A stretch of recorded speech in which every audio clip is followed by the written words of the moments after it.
Omarabatsana di tsene jeki cherab özeki dalı timu mun barab zalde kadan tecü yulu tokpayi lodru pope nangwa tsantu so ganze tawar de bab chunze diwar de naya gunpo jamya jeni Eme parayam tongwa show.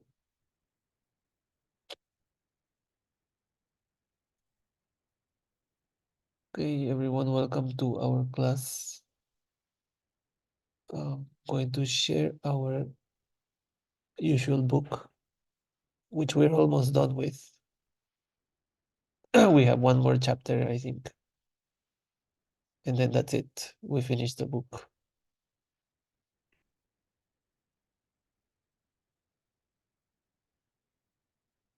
So, last time we talked about relative clause and interrogative pronouns and indefinite pronouns. Are there any questions? It looked um, it looked like uh, oops, I just received a message from seems like Claire and Zand cannot join the this link. Uh, let's send them the link, okay? I think No that problem. Yeah. or could you send them? Kip, is that okay? Oh, sure. Absolutely. Is that okay? I'll do that right now. Yeah.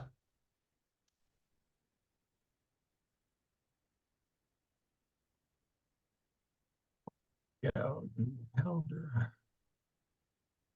Yeah, we got to get the band back together. Yeah, I was wondering. Let's see.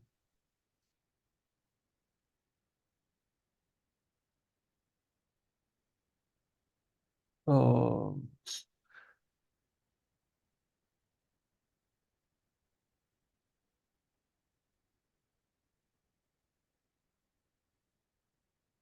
I just sent it to him. okay. Also to Claire, Claire is also trying to join. You can send it on the group, I guess, on the group chat. Yeah, Yeah. I sent it to Claire and oh yeah, I sent it to Claire and Zan. But yeah, I'll send it in. It says that there is a new link. Okay, guys. Actually, I'm going to. Oh, there is sent.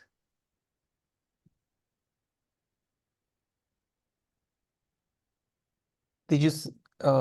It seems like Claire is still unable to join. She says she used a new link from registration on March 12th.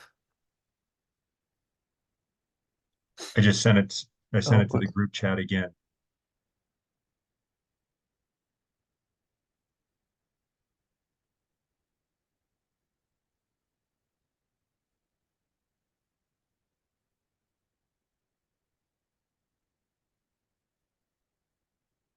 Sorry about that technical difficulties. No, no, it's no problem. Yeah.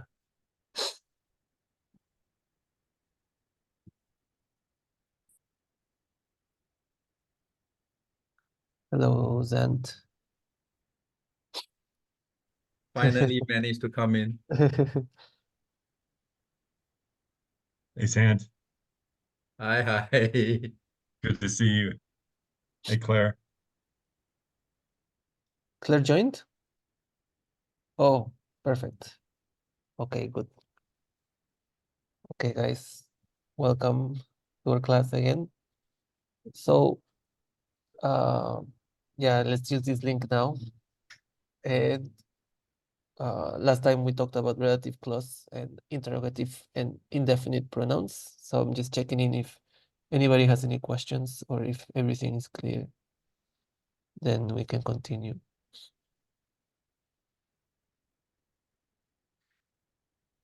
So if there's no questions, we'll move on to, I believe this is the last chapter of this book. So we're almost finished with this text, which is quite nice, I think, to be finished with this finally. So today we're going to talk about auxiliary verbs. Basically, there's verbs that add a little bit of extra information about the other verbs. For example, in English, you would say, I need to go somewhere, right? Or I want to sleep, right? I want is adding information to sleep. Or I am able to eat.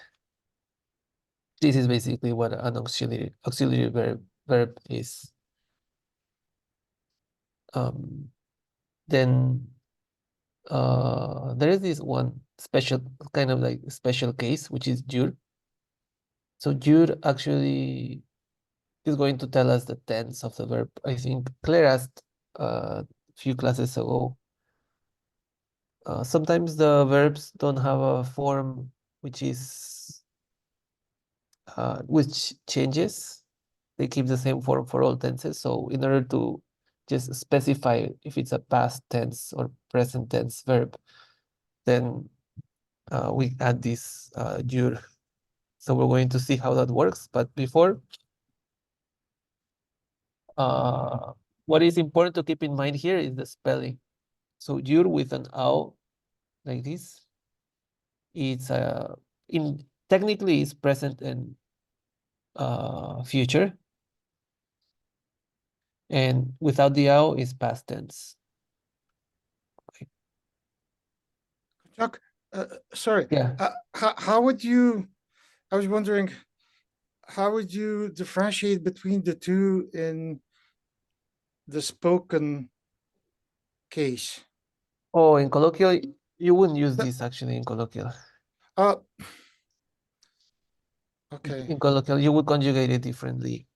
So you could differentiate here only by writing, correct? Yes, yes, yes. You will see the writing. Uh, it's a literary Tibetan, so you will be writing, you will be reading. But yeah, you cannot distinguish it. And in colloquial Tibetan, we wouldn't use this form. We would use a different form, which we will learn next class. Actually, we will have our first colloquial class. That's a good question, though. Yeah, you cannot. Sometimes there is a pre-nasal. For example, Mingyur Rinpoche is actually mi is a negation, and there is this Mingyur. This sound actually comes from this pre-nasal sound. Because if you say Migyur, it sounds like the person, some person is changing. But yeah, this is just this only works in classical. So basically, first we're gonna talk about what happens when this is the only verb. This is I find it a little bit unusual, I guess, but that's the way it is. So you're when used alone as the main verb, it means to become, to transform into, or to change into. But when it's past tense, literally it means it became. But when we translate it, we say it. We use the form of to be as if it was yin. So this is a little bit something to keep in mind. And you will also connect it with a Latin particle. This is like a special case. Basically, you can think of it. It already became something, therefore it is. So here's the example. Chak sertutur. This is a present tense. So it transforms into. Chak is iron. Ser is gold. Du tur. So this is the what changes, and this is what it changes into. So iron changes into gold. Jur. Also, jur is also the word we use for to translate. For example, the translator, if it's called a ke means the speech, gyur is to transform. So a translator is called a kegyurpa.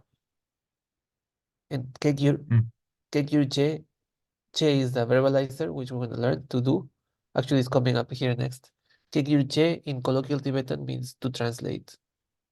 You're transforming the speech. And if it's written translation, yik is the word for letters. So you say yigyurke, yigyurche. You transform the yik. You're the translator. I'm sure you guys might have heard this word lotsawa. This is a really high level word. We usually don't call the translators lotsawa. This is like a marpa lotsawa, or this high level realized masters who translated. We call them lotsawa. Otherwise, like normal translators, like or people who are trying to translate like ourselves, we're called kegyur if it's spoken, and a yigyur if it's written. But this is also the gyur, that to transform. Very, very useful word, very important word to keep in mind. Now, this is the example where it's translated as are, as to be. Dra, just this is enemy, dra. This is the ladun. Remember, we have to use a ladun particle. Dar, yurpe, nyunmong. The mental afflictions, that are the enemy. So I have a question with this one Yes. actually in the next example. Yes. Why? So this is in the paragraph where it says that this verb is used as the main verb. And I thought the main verb always comes at the end of the sentence or the clause. So why is this new verb we're studying in this sentence about afflictive emotions It's like appearing in the middle of the sentence? it's like a little relative clause, actually. Yurpe, if you see, is infinitive.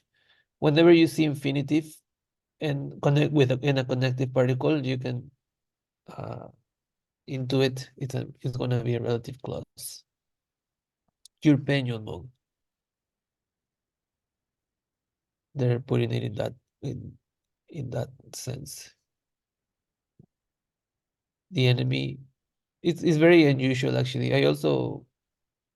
It's kind of an unusual form, to be honest, but it appears sometimes. This is just you can think of it as an exception to what we have learned.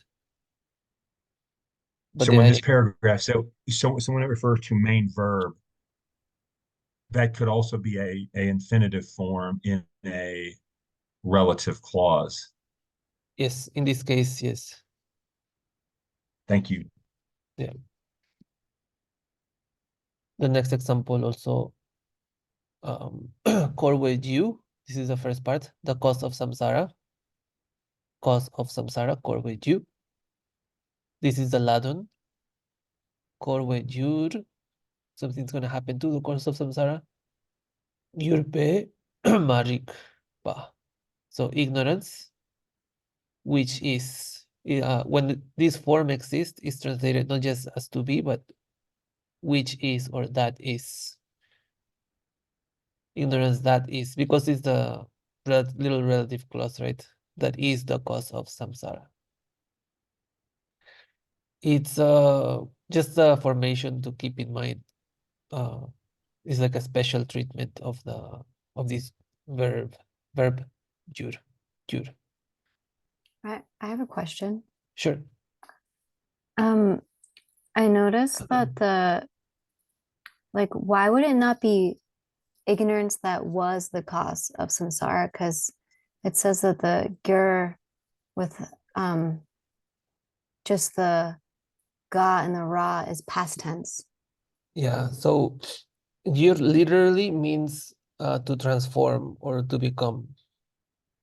That's a literal meaning. It doesn't really mean to be, but the past tense is of to become is became. So became. Go ahead, I'm Federico. sorry for interrupting. No, go ahead. You have a I was going to say that to me intuitively, it sounded like if it became something in the past, it is now. exactly. That's what I'm trying to say. It's just easier to translate. It's just a convention of translation, but this is not the literal meaning. The literal meaning is became. Here, where was this?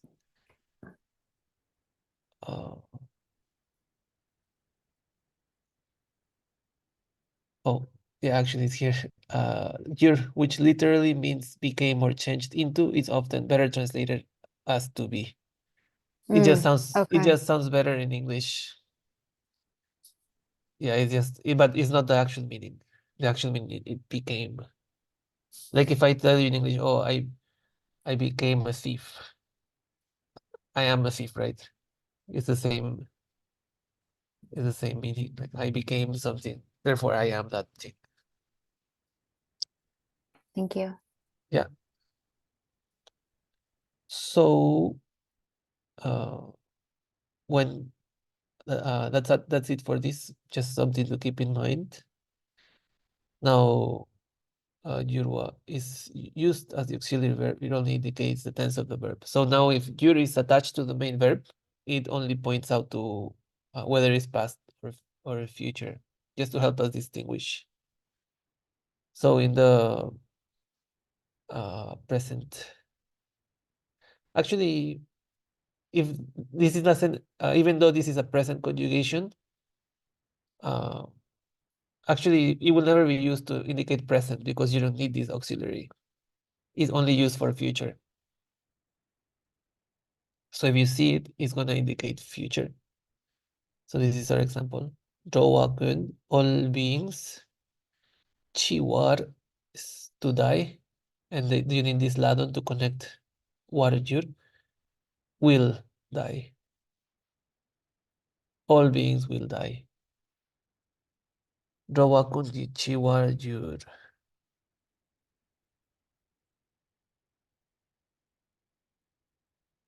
Does that make sense? Yeah.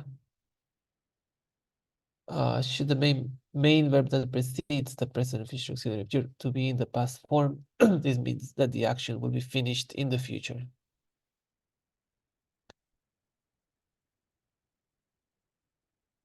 So here's more examples. Conchon sumla chapsongwa jikpa mepa topar ju. Those who went for refuge to the three jewels. Conchon sumla chapsong. Song is the past tense of to go. Went. This song is very important in colloquial Tibetan, by the way. But in classical Tibetan, it means went. So, and why is nominalizing it? So those who went for refuge to the three jewels. Jikpa Mepa is the state of fearlessness. Top is to attain. Topar Jur will attain the state of fearlessness, will attain fearlessness. This Jur, the key here that we're learning now is this Jur. Jur is in the future, Topar Jur. Is that okay? Yeah. If there's any questions, please don't hesitate to ask. Now in the past tense, Jur without the ao, following the main verb indicates that that is past tense basically. Here's our example. Sanje ki gopan topar majuro. Sanje ki gopan, the state of Buddhahood. Topar majur was not attained. One has or did not attain the level of Buddhahood.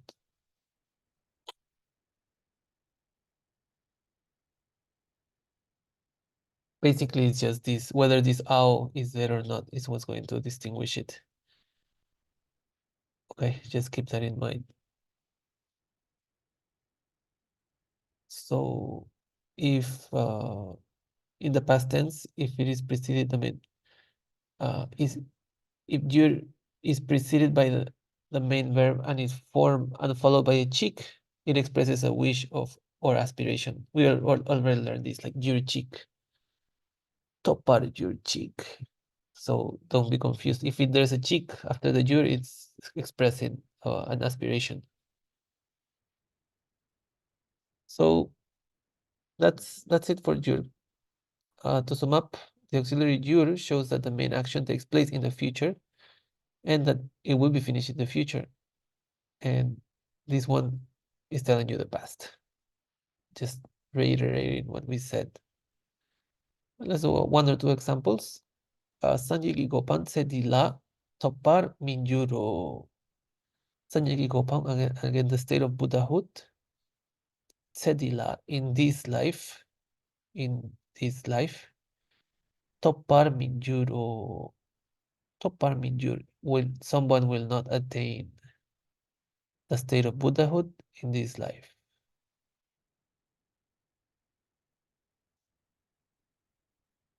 In this case, you can see that the top is also in future tense. Actually, top and jur have the same spelling for tenses. They have an ao for the future. Top and jur. What did you say was the someone? Which syllable was that? This ao and this ao. So they both have the same spelling for the future.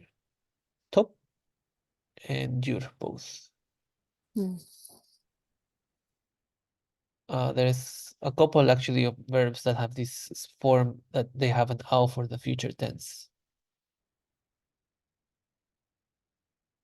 So just something to keep in mind. It helps sometimes after reading a lot, we begin to see patterns within some verbs have keep these patterns somehow together. So yeah, I think that's clear. Any questions about jur as a tense to change the tense of the verb?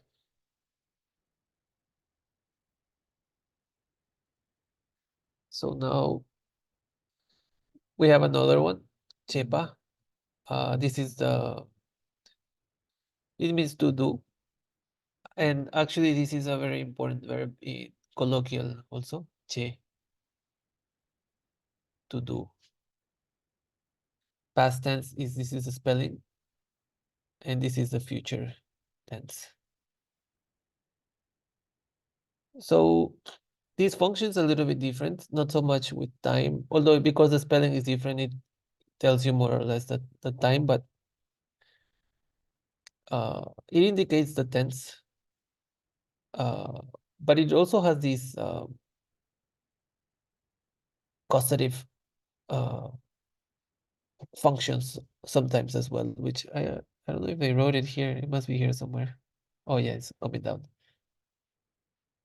So just if it's just tense, sanje ki chuten cheparche. This is the past tense spelling. So the Buddha taught.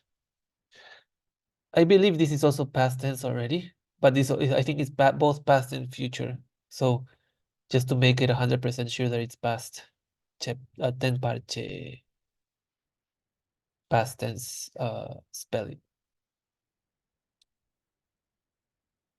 Sanyeki chudun parche. Buddha teaches. This is the present tense spelling. Dun. Dowa kun sanyeki go pamdu go parcha. Now this is the future. Cha. So I will establish ge. Ge is to establish all sentient beings in the state of Buddhahood. Sangeki go pamdu go parcha. So whenever you see this is the future. Also. Okay? The three forms. There is a fourth form, which is the imperative mode. So of this verb. So the future auxiliary can also have this sense of something should be done or needs to be done. Chitten parcha. The dharma is to be taught, must be taught, should be taught.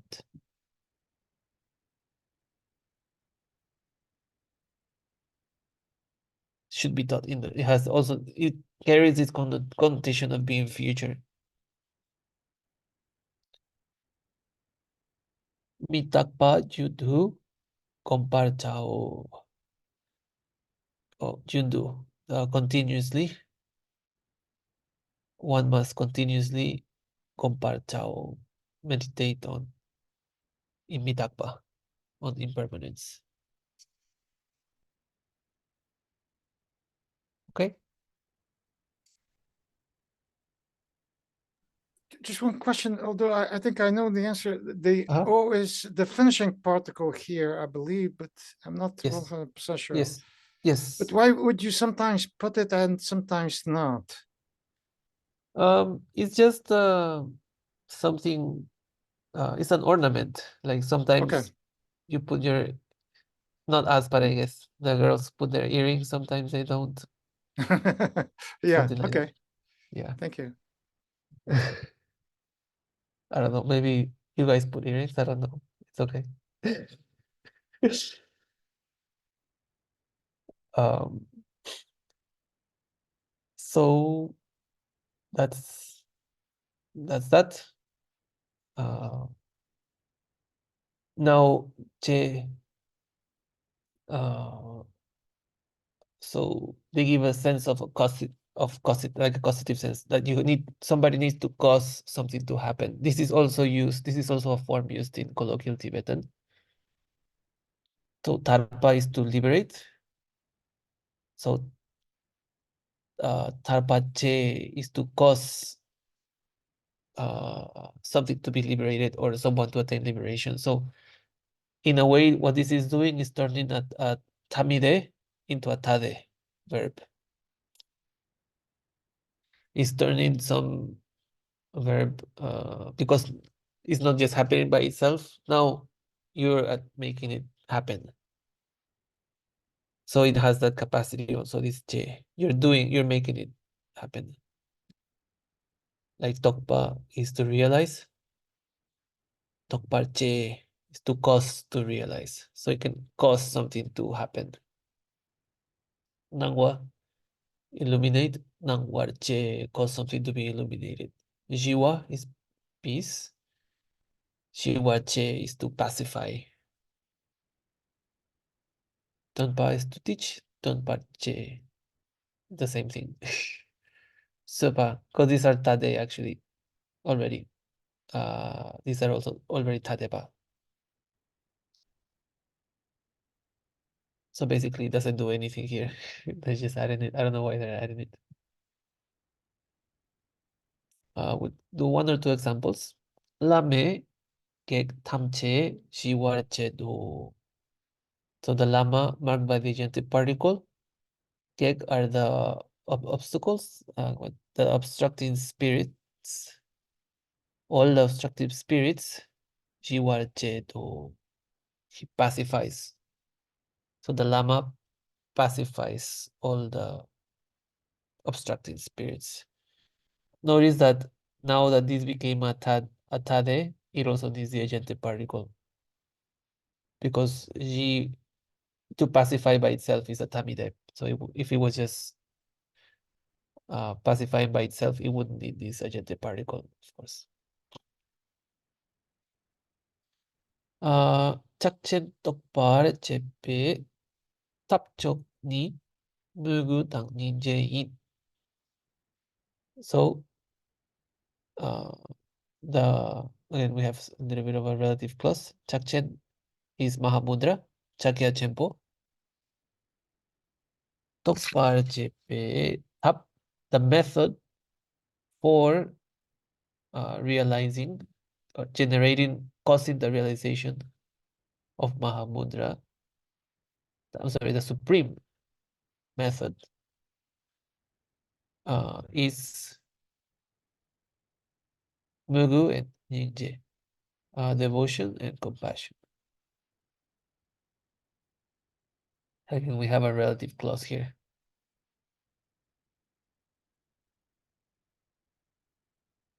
And yep, that's another function that this J can have as an auxiliary, or sometimes they're called secondary verbs also. There's a few more examples you can go through. Now, the future form cha is also used to nominalize verbs. When placed after the root form of the verb, it's translated as the object of the verb. Yeah, so this is a different function that this can have. It means something to be done, basically.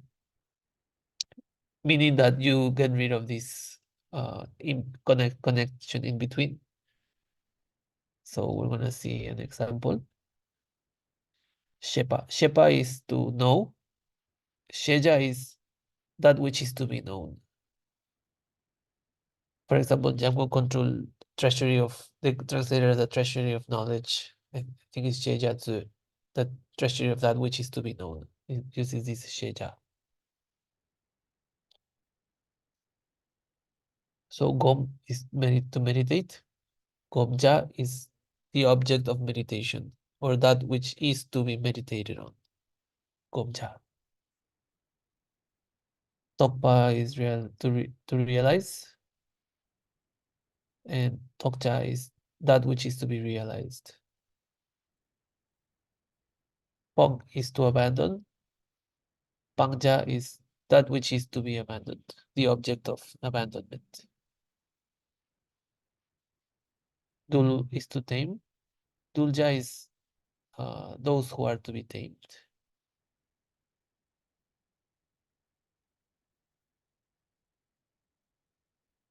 Komja Kanghin. What is the object of meditation? What is that which is to be meditated on, basically? Sheja Tamche ni Shepar Si Nam. Tam is the question. Si, like I was saying before, Sipa is possibilities. Is it possible? This is also an auxiliary verb, actually. Sheja Tamche ni, all the objects to be known, all the things to be known. Shepar, is it possible to know all the things to be known, basically?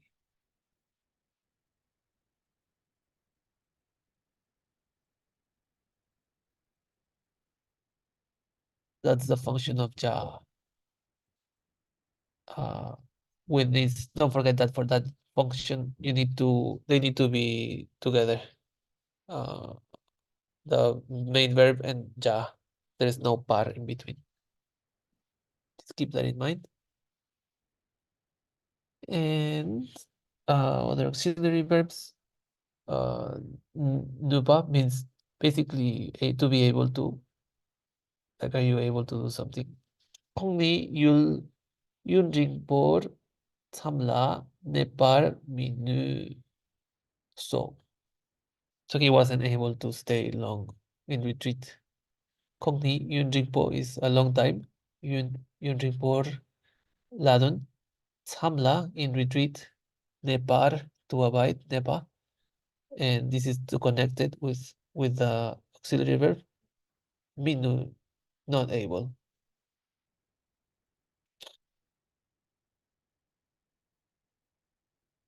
Another auxiliary is Gopa to need. This is also used in colloquial Tibetan. Chanchup Topala Tongpani Tokparguso. Chanchup Topala in order to attain enlightenment. Tongpani emptiness. Tokpargu one needs to realize emptiness in order to attain enlightenment. Changchup Bodhi. Right? And there's other ones like de is one to go, also used in, this is also very much used in colloquial Tibetan. Rung also to be suitable, if something is suitable to do. Si. Si is to be possible. Marik pe ba selwar si tam question. Is it possible to clear away the darkness of ignorance?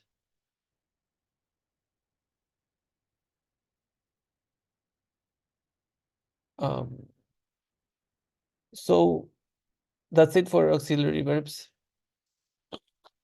Is it clear? Are we on track with auxiliary verbs?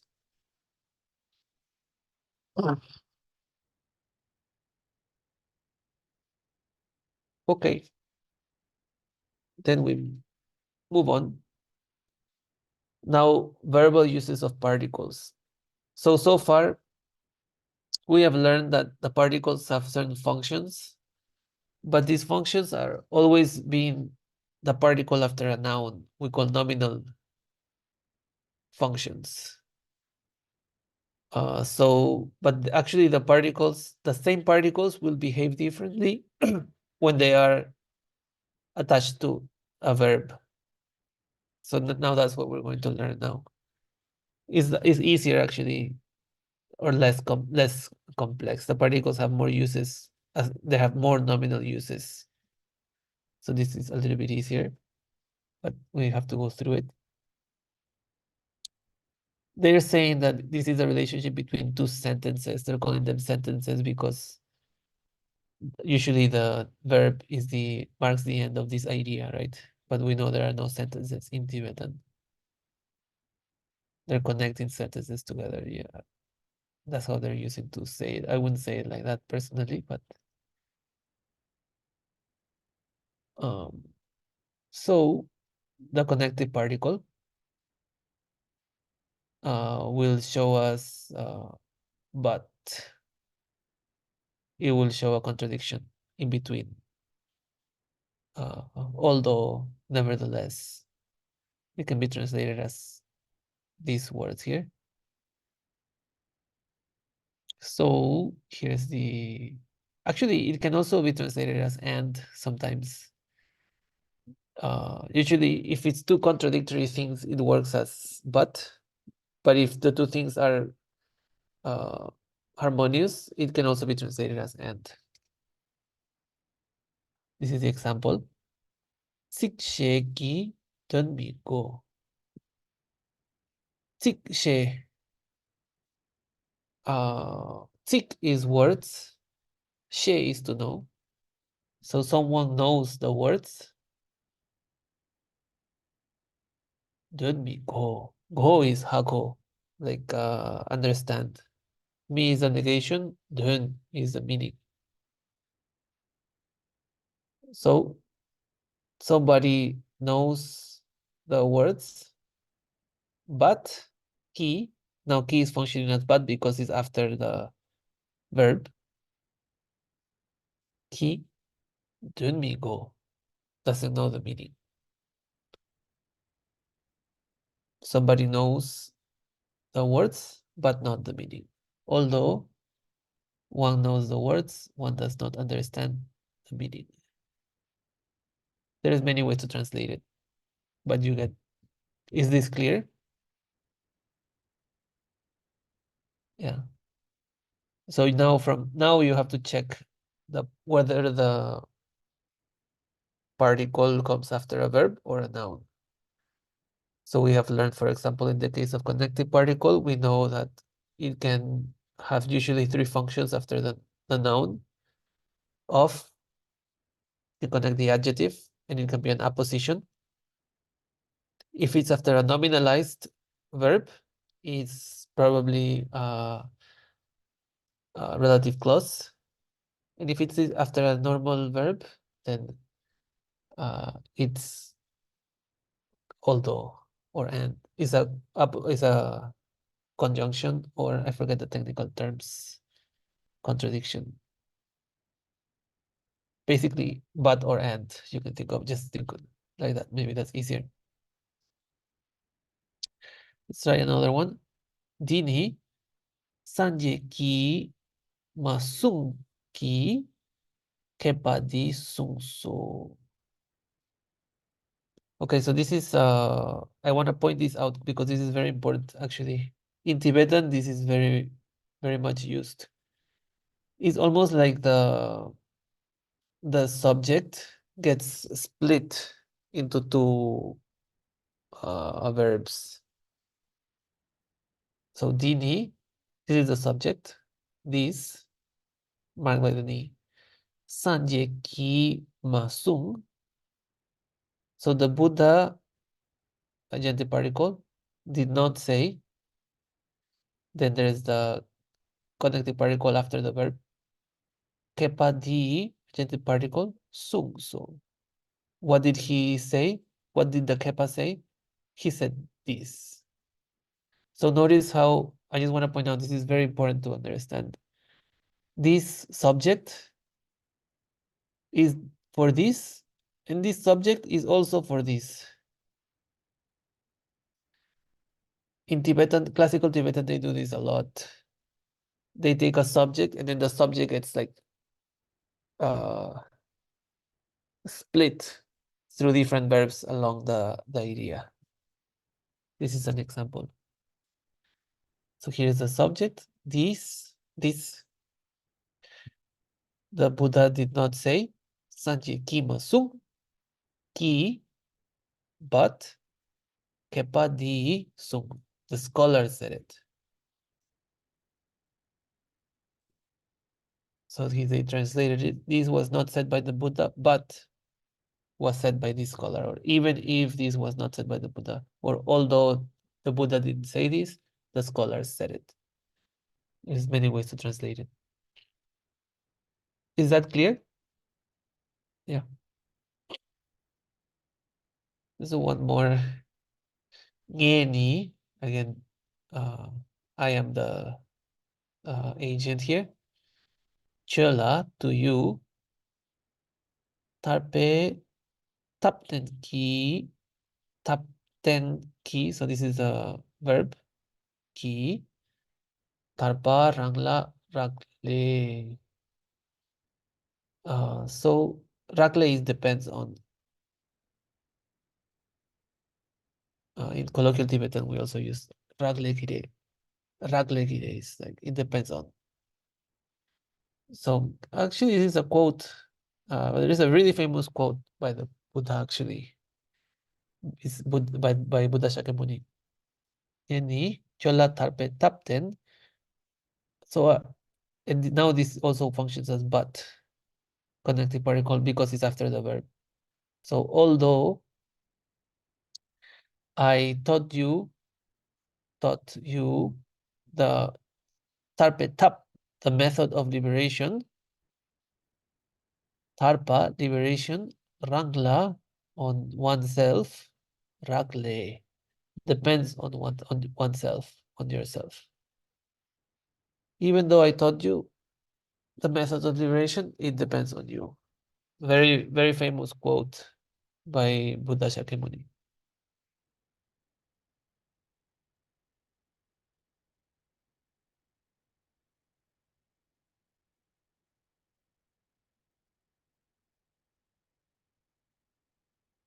Kong lelo yingi after the verb yingi. Dimni pangwar chao. Dimni, the two obscurations. Pangwar chao are to be abandoned, must be abandoned. So although he or she is lazy, he or she needs to abandon the two obscurations. By the way, do you guys know what are the two obscurations? Buddhist philosophy question, I guess. Does anybody know what are the two obscurations?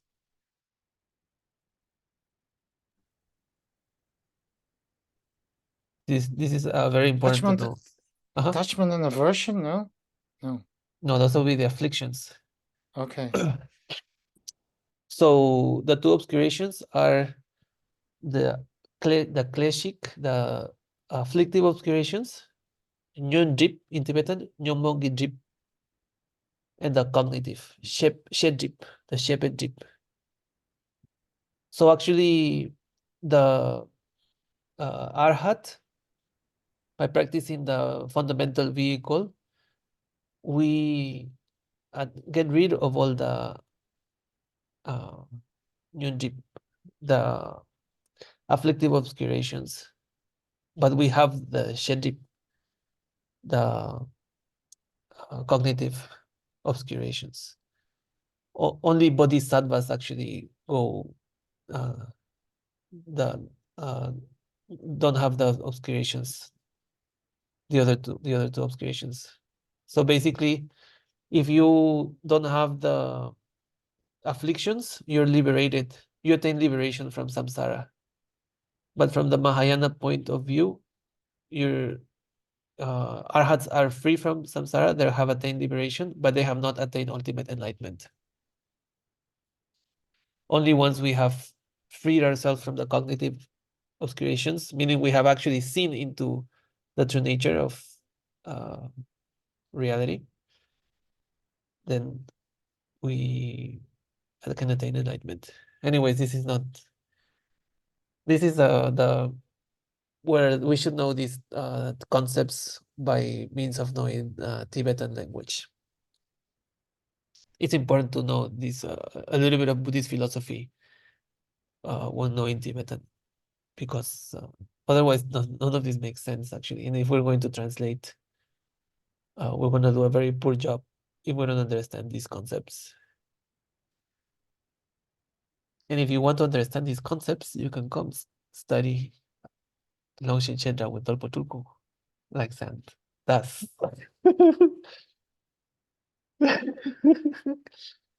Okay, that was my propaganda moment.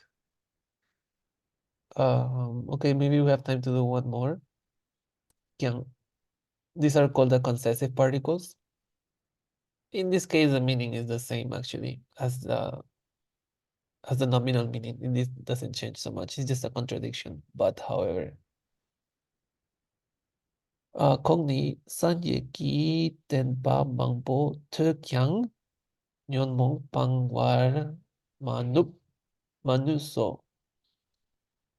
So he sanje ki tenpa mangpo te, he heard. Te means to hear. Maybe you guys have heard of the trio. In Tibetan, it's called Te Sam Gom Sum.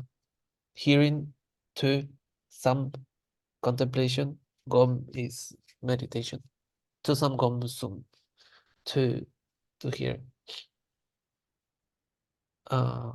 So he heard many teachings of Buddha, Kyang, but however, Nyongmong Pangwar Minu, he was not able,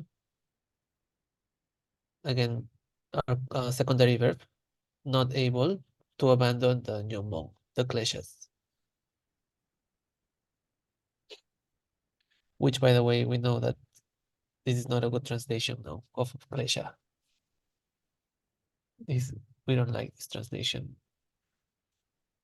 because ignorance is not an emotion, and ignorance is a root klesha.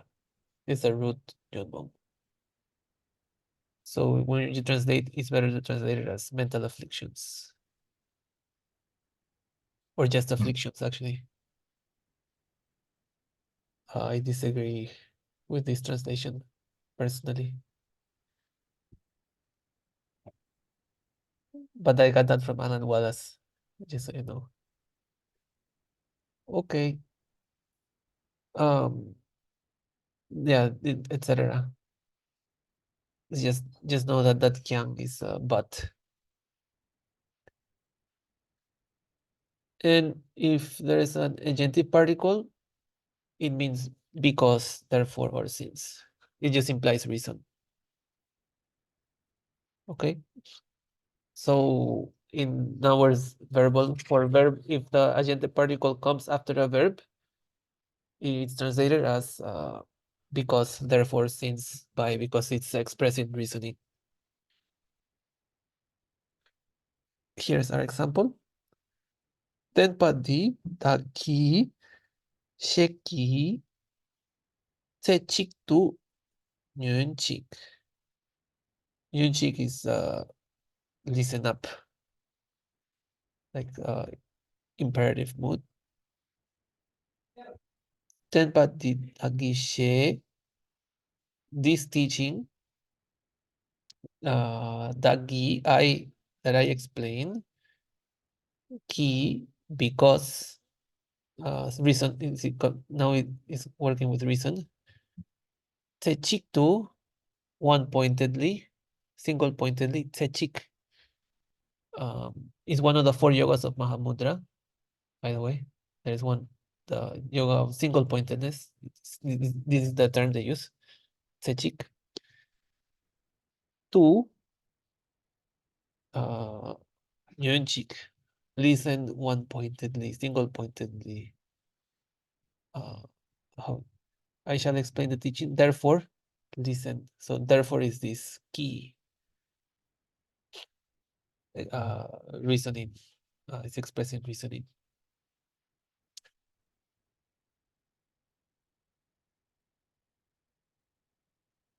Chukun yu tangkien le kiepe.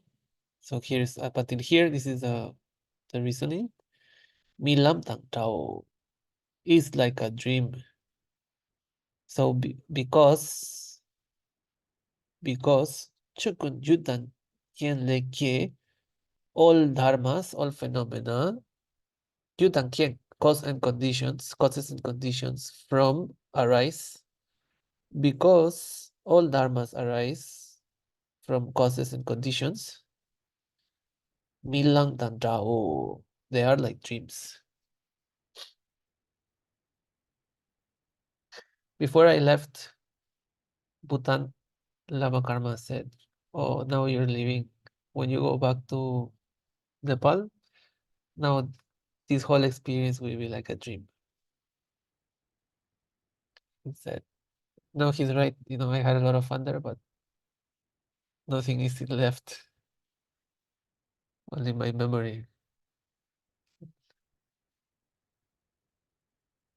So that was Lama Karma's instruction before I left.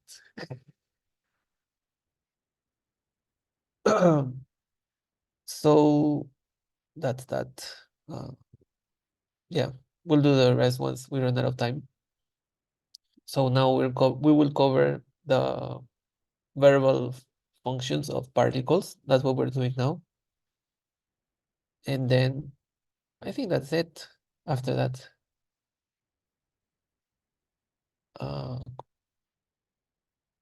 the continuity. Yeah, we'll have to also do this particle. I guess we have a couple more things left.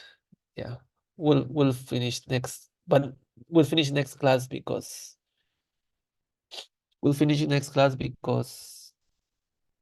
I'm sorry, next week, I mean, because next class we will start our Tibetan. Does everybody have the book that we're going to use for colloquial? Yes. Yeah. Sorry, maybe I've missed something. Which book? It's probably a silly question, but Yeah, I sent I sent a book because we have to use a different book. Yeah. Yeah. Actually, oh, by the way, I'm going to stop the recording.